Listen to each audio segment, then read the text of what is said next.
কথিত আছে প্রায় ৩৫০ বছর পূর্বে উত্তরপ্রদেশের এক সাধক শল্য তিওয়ারি স্বপ্নাদেশ পেয়ে দেবী জহুরা কালী মায়ের আরাধনা শুরু করেছিলেন।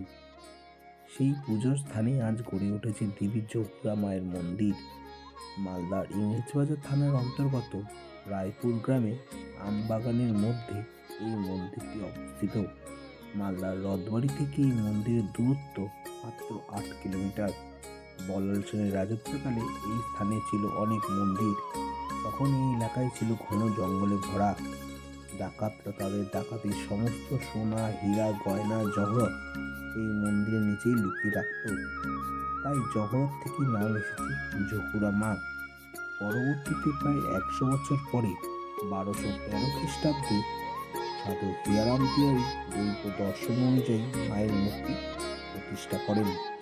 সময়টি ছিল বৈশাখ মাস। সেই সময় থেকে আজ পর্যন্ত বংশ পরম্পরায় তিওয়ারি পরিবার পুজো করে আসছে। তবে এই পূজার প্রধান বৈশিষ্ট্য হলো সমস্ত পূজা দিনে হয়, রাত্রি নয়, এবং বিশ্বাস করা হয় মায়ের কাছে মানত করলে তা পূরণ হবেই। প্রত্যেক সপ্তাহের মঙ্গল ও শনিবার এই দেবীর পুজো হয়। সকাল ১০টায় মন্দিরের দরজা খোলা হয়।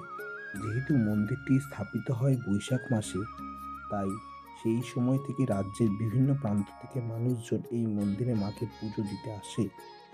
এই বৈশাখ মাসে মন্দিরের পাশে মেলা বসে। এখানে মাকে মা চণ্ডী রূপে পূজিত করা হয়।